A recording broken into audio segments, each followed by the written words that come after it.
My name is Ellie Kosky. Today's date is April 8th, 2019, and the time is 4:58 p.m. We're at St. John's Northwestern Military Academy, and I'm interviewing William Kosky, who likes to go as Bill, who was born on August 7th, 1925 in Stevens Point and served in World War II and the Korean War between 1942 and 1951. Bill was a second class in the Navy and served as a gunner's mate. This interview is sponsored by the Bell Tower Memorial.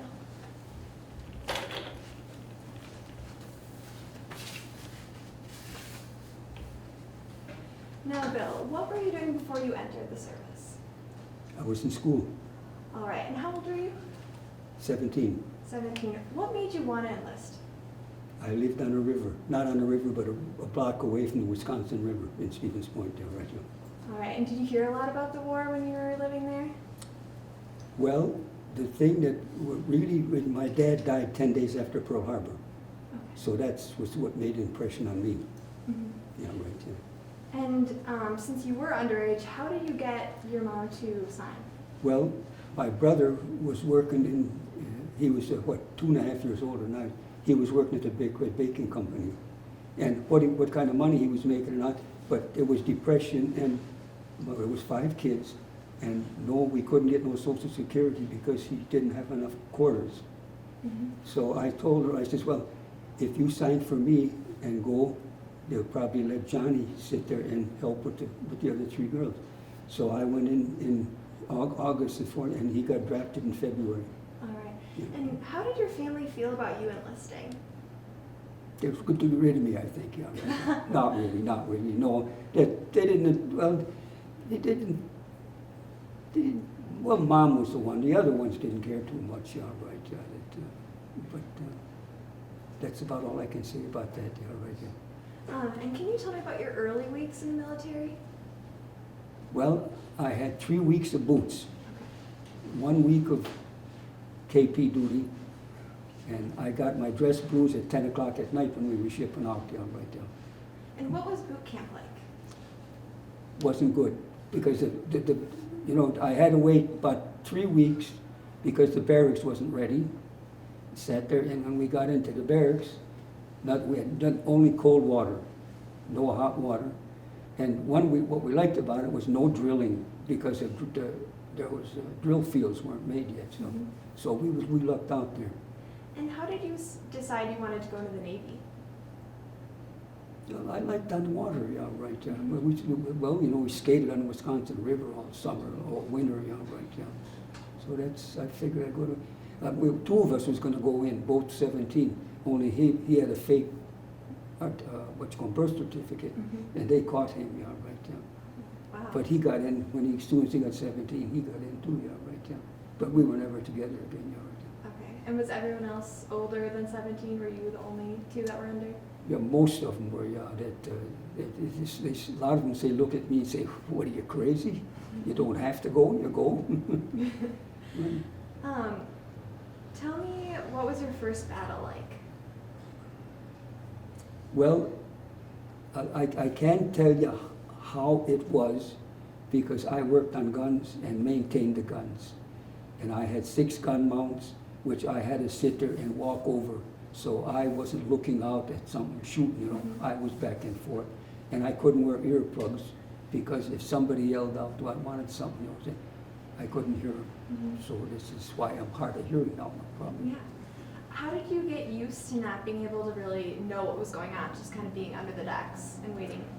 Well, I think really after the war, Mm-hmm. that's when the regular Navy come in again, yeah, right, yeah. So that's about all I can say about that, yeah, right. But what they done is, when I re-enlisted, because all my sea duty was during the war, they gave me 2 years shore duty at Patuxent River, Maryland, which is a post-naval war aviation base. Yeah. So then I spent 2 miserable years there, yeah, right, trying to get out of there, yeah, right. Yeah. And which part of World War II did you serve in, the Atlantic or the Pacific? Both. Both. And what was it like to move from one of those to the other? Well, with us, when I first got out, I was on a cruiser, light cruiser. As a matter of fact, the USS Milwaukee. And In latter part of 43, they shipped us into the Atlantic, and we went up there and we took a convoy to Russia.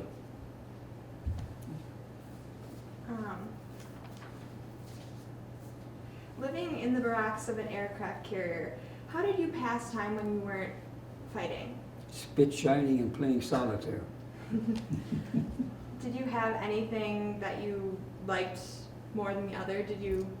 Well, to start with, I didn't like being on an aircraft carrier because it didn't pertain to me the way I wanted.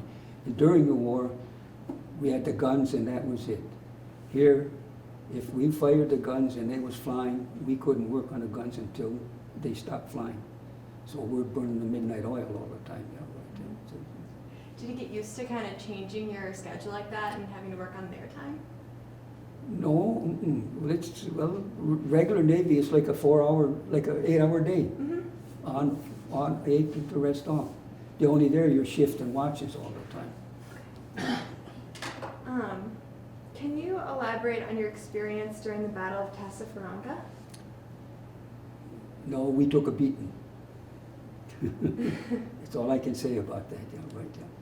All right, and after that, what was it like when you knew that the fighting was over? What did you do after that? Well, then we kept maneuvering. Mm-hmm. That's what it was, yeah. We sat there, actually, we went by Cebu, and I didn't even know it. My brother was on Cebu, the island at Cebu, yeah, right, yeah, right. And while you were out on these ships, did you get a lot of mail from your family back home and your brother who was serving elsewhere? No, my brother, if we got together 1 month, well, he was a soldier, yeah, dog face, yeah, right, yeah. And they didn't have child. He was a staff sergeant, and he didn't have time for that, yeah, right. So if we got a letter one a month, it was a lot, yeah, right. Yeah. Mm-hmm. Did you get a lot from your sisters back home? Well, it wasn't a lot, but what it was, they was packaged, yeah. All three of them had something to say, and my mom too, yeah, right, yeah. Now, did you struggle with any seasickness while being on the boat? I was lucky. You were lucky. And how was it like dealing with or seeing the other people experience that seasickness?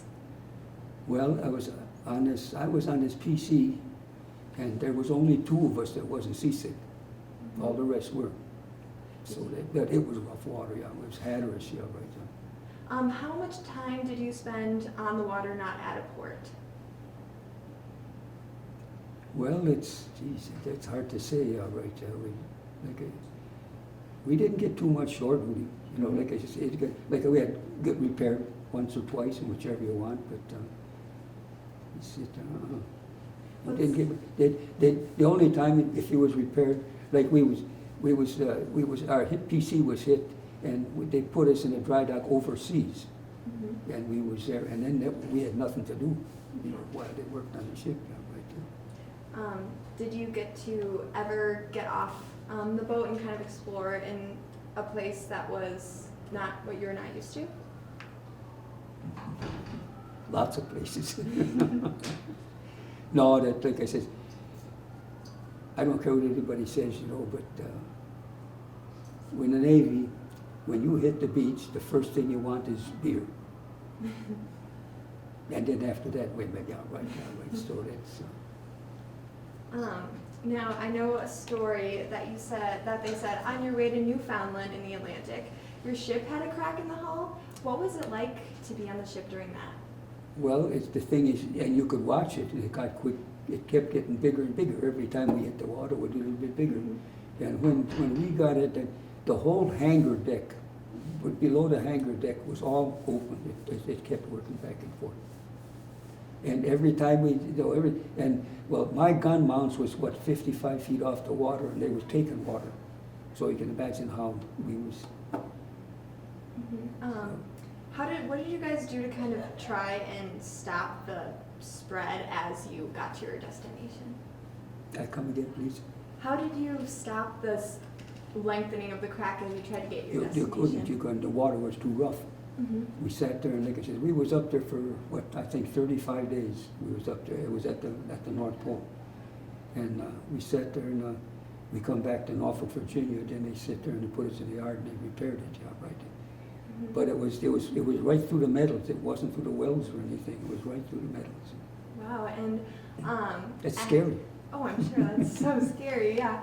And after that, did they put you on a new ship, or did they repair the one that you had? They repaired it and they stayed on it. I stayed on it till I ended my naval career. Right there. Okay.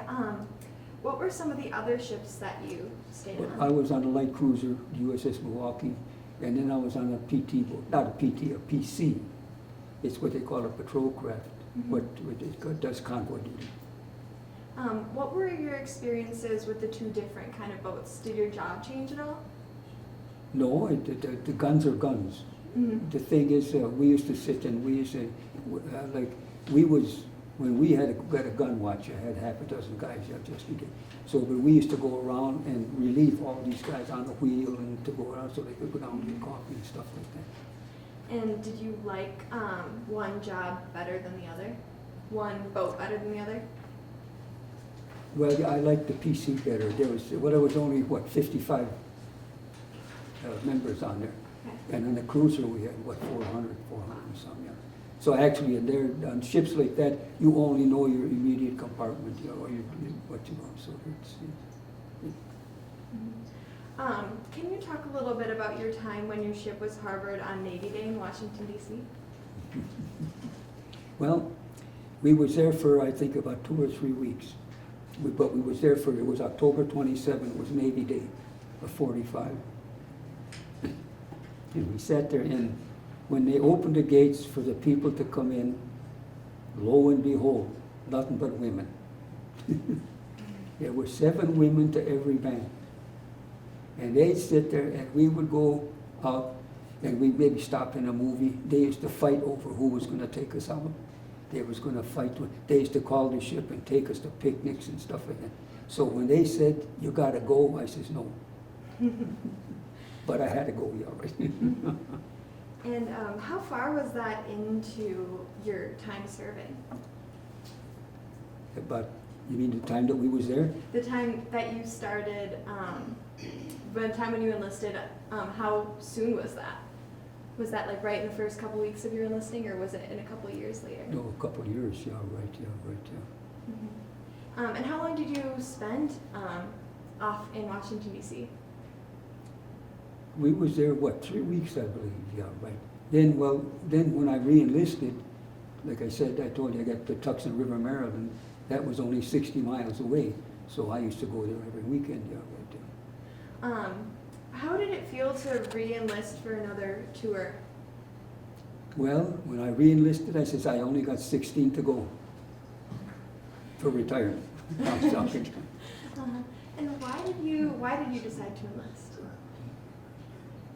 Well, I was a second-class petty officer, which is a pretty good rate in the Navy, and I sat there, and I come home on a 30-day leave after the war was over, and like I said, everybody had moved into Milwaukee from Stevens Point, and I didn't know Milwaukee, so I sat there, and I tried working, and the job I had was no good, so I turned around and I put my uniform on and re-enlisted. All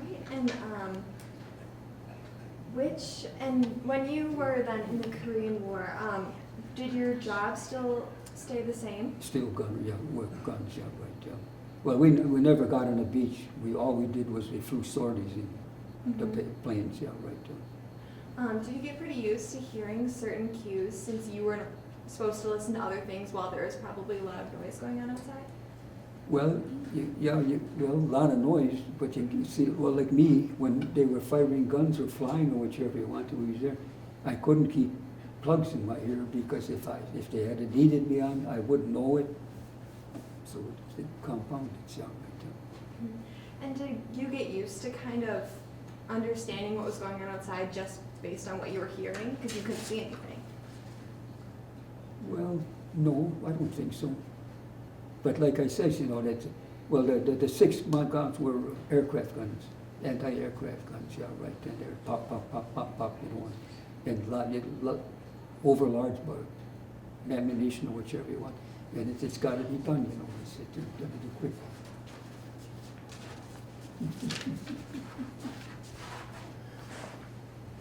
Did you ever do alerts? Pardon? Did you ever do alerts? Instead, what was your basic training like? Well, it's like I says, all we was doing was getting shots before we go overseas. We couldn't do no drilling because of cold water, you had to wash your clothes and then there was a week's mess cooking. Mm-hmm. Then, like I said, I got my dress blues 10 o'clock at night when I was leaving for the Milwaukee. And would you say you learned a lot of how to do your job when you got into battle, or did they?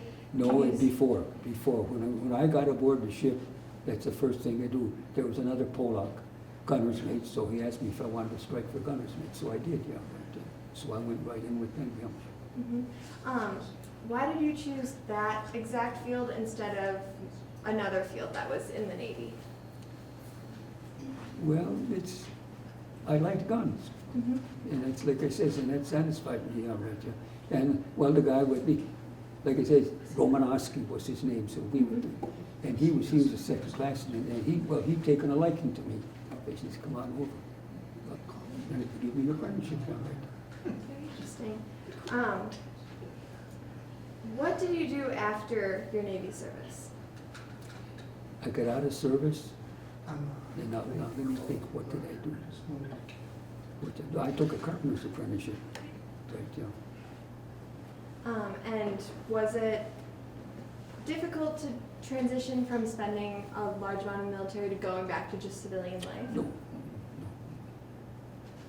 Did you stay up in Stevens Point? Pardon? Did you stay up in Stevens Point? No, I stayed in Milwaukee, yeah, right, yeah. I went, the first time, since after the war, the first time I went up there was we having, I think, a 35th high school reunion. I went up there, and then I went every 5 years we had, until, about 10 years ago, they figured that everybody was too old to go. See, because Stevens Point was small, there was nothing, so a lot of people that went out and saw the big lights, rather than come back to Stevens Point, they stayed away. So they, good. And how did you, during your time in the military, become with your other, like, did you make a lot of friends when you were on your different Quite a ships? few, I think, yeah, right, yeah. What was it like staying in contact with them? Did you stay in contact with them after you left? Sure, yeah. Well, like on a cruiser and a carrier, there's, most of the time is you're the own department. But on the PC, there was only 55 guys. You knew everybody. So. Was that more, like you say, normal or closer to your normal life where you had your little community, and was it easier to adapt to than going in this huge ship? No, like I says, I like the PC better because, well, it was easier to get along with the officers, everything else. But, and you knew everybody, so there was always something to do, yeah, right, yeah. What did you do for D-Day? D-Day. I was at D-Day. And We was there, what we done was we took UDT men into the base, into the beach. Mhm. And so, was your job to protect them as they moved from? No, we just went in, it was earlier, very early in the morning, we went in and we got so far towards the shore and then we got rid of the DT men and then we left and it was an anti-submarine, yeah. Did you come in contact with any of the submarines, either? Well, on we the did, side? we did a few times, yeah, right, yeah, but we well sat there. We damaged one once and the following day the airplanes sunk it, yeah, right, yeah, so we got a half credit for it, yeah, right, yeah. What was it like now you told me before that you could have gone to some extra training and rejoined the military? Oh, yeah, well, that was, when he said you're not going no place, that's when I said, then he told me, he says, in the Navy, you have to take an exam for advancement and rate, you have to have so much sea duty. So I sat there and went, no, I'm not losing train. So anyway, gun boss called me up and said, are you going to re-enlist? I says, no. And he says, why? I says, you know, Gunner, I says, you was a white hat, John, you know that. He says, no. I says, well, he says, you ain't going no place anyway. I says, what do you mean I ain't going? My time is up. So they froze me a year. That's what they froze me for Korea. So that was a long year for me. Then when the year was up, he called me up and he same thing. He says, are you going to re-enlist? I says, no. He says, well, I'll tell you what we'll do. He says, you're eligible for first class. I says, yes. He says, you won't have to take an examination. He says, everything is, we'll give you first class rating. I said, that sounds pretty good. So then he says, and then he says, you need advanced hydraulic school at the Naval Gun Factory. So that's in Washington, D.C. I said, I'll go. And he says, okay, fine. He says, and when you get done, you come back here. I says, what? Come back here? I says, bye, Gunner. And that's the first time in 11 years that I ever heard an officer use the four-letter word. Who did you talk to about that whole? About what? About you possibly. What was his rank that wanted you to stay on? He's lieutenant commander. But he was an ex-white hat. He was a Mustang. We call them Mustangs if they could enlist to officers. And do you guys get really close over your time when you were frozen for a year? No, it's like I said, it just went on like any other time. But then we didn't worry about nothing. But you know, we had escorts and everything, and all we done was they flew. Mm-hmm. We didn't even fire the guns right there. So transitioning from being in constant red alert the entire time to then having more of a defensive position, was that easy to get used to since you had kind of went into a harder position first? No. Have you ever done the honor flight? Done what? The honor flight? Yep. What was that like? Beautiful. But the thing is, I spent, Patuxent was with the Navy, when the Navy Day in Patuxent was 60 miles from D.C., so I went there all the time, so I knew D.C. pretty well. But I sat there, I went there, in 2012, Mm-hmm. I went there. And what was it like to travel with all of those other veterans and see some historical sites around what you fought for? Well, the thing is, it's sad to see so many people that way. You know, there were so many wheelchair people, and the buses that took us, they had ramps. You know, where they bring the wheels out there, raise them up, and put them in what you call. But it was a nice thing, but it's also a sad thing because all the people you see that getting old. Mm-hmm.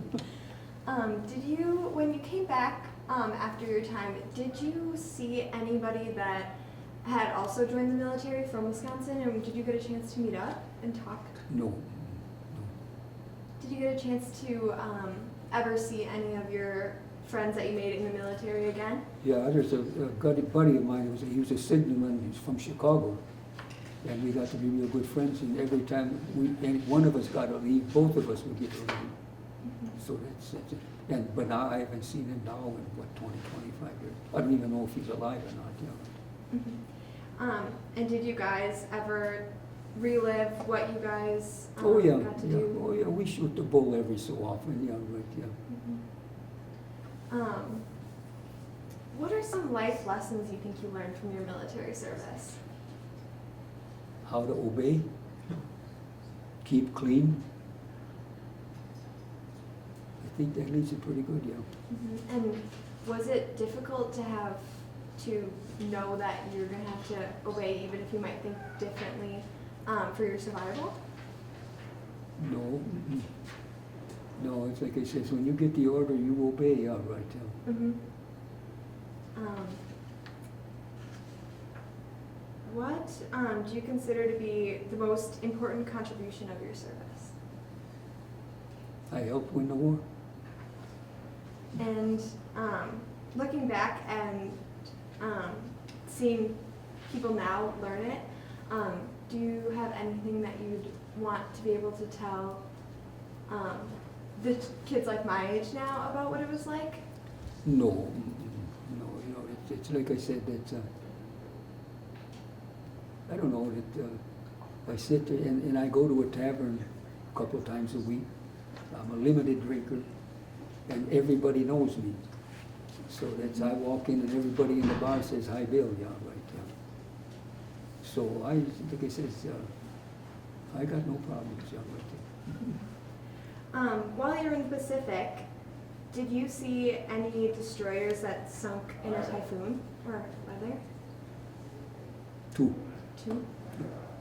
And what was it like to see those just be destroyed by the storm? Well, the thing, it's quick, they sit there and when they lose steerage way, and I mean, these waves were, I'd say, 20 feet high, and they lose steerage way and they're gone, just that quick. Did it take some getting used to when you were on sea and didn't have a steady ground and these storms came in? Oh yeah, lots of them. What was it like? How did you get used to that? You don't get used to it, yeah, but well, you'd be surprised how a ship is battened down. There's nothing that runs around loose. Everything is so that, well, you trust, you sit there and you're on a ship, like I say, few, like the two destroyers that I knew that, but they lost steerage way. I don't know if the guy tilted and turned the wheel or whichever one, but when he's heeled over and comes into the trough, it's and they're gone. Did you get a chance to meet your captain of the ship, each ship you were on? Yeah. And did you ever get a chance to talk to him about what it was like and... Well, it's like I say, on the PC, if everybody even the officers was friends, on a cruiser, no, it's there. And on a carrier, it's there was no way on a carrier that your division and that's it, yeah. But the officers, each division has got 2 or 3 officers, but they're down to earth people, yeah, most of them are. Mm-hmm. When you came back, did you get a chance to exchange stories with your brother at all? Oh yeah, right. Yeah, the first time we seen each other in it's got to be 2.5, 3 years was. I went up to Stevens Point because he was there, and he was sitting at a table with a girl, and when I came in, he stood up and we shook hands and hugged, and when he started to sit down, I pulled a chair back and he fell on his butt, and we was almost in a fight. After 2.5 years, yeah, right. Yeah. Was it kind of a sense of normalcy to have that be your first interaction with your brother? Well, he got mad, yeah. Well, he was embarrassed because he had with a girl, yeah. Mm-hmm. So, I'll never forget that, yeah. Mm-hmm. And after that, was it nice to catch up with him? Oh, yeah, right. Well, like I says, well, he worked in a foundry on Forest Home Avenue in Milwaukee, and we only got together on weekends. I'd go and visit him on Saturday and maybe Sunday or whichever, but during the week we was far apart. And would you guys have ever been able to cross paths during your time in the military? No, well, he was on Cebu, but I didn't know it, and that was right after and he was there, and he got hit on Cebu, yeah, right, yeah. And he, like he says, to the day he died, he had a bullet in the head, yeah, right. Mm-hmm. And before he got to a first aid station, gristle grew around it. Mm-hmm. So they didn't operate, and he had to go back once a year for a $10 a month pension that he got. And did he explain what it was like to have to keep fighting even when he was injured? Yeah, well, me and my brother were different on that fact. Yeah, he cried and moaned about everything. Yeah. Yeah, so I just sat and I just turned around and walked away from him. Yeah, did you ever get sick while you were on the boat besides seasickness? one of the lucky ones. One of the lucky ones. The other people that got sick on the ship, was there a doctor or an infirmary on the ship that you were in? No, well, on the carrier and on the cruiser, yeah, but on the PC, we just had a pharmacist mate. That's all, yeah, right. And did you ever have to take on more responsibilities for others who were sick? No. No, I can't think of anything, yeah, right, yeah.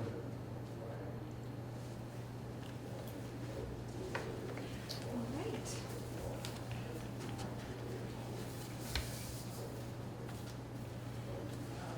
In closing, this has been an interview of Bill Kosky regarding his service in World War II and the Korean War. My name is Ellie Kaskowski.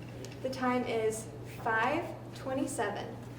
Thank you for agreeing to this interview, and most importantly, thank you for your service. Thank you.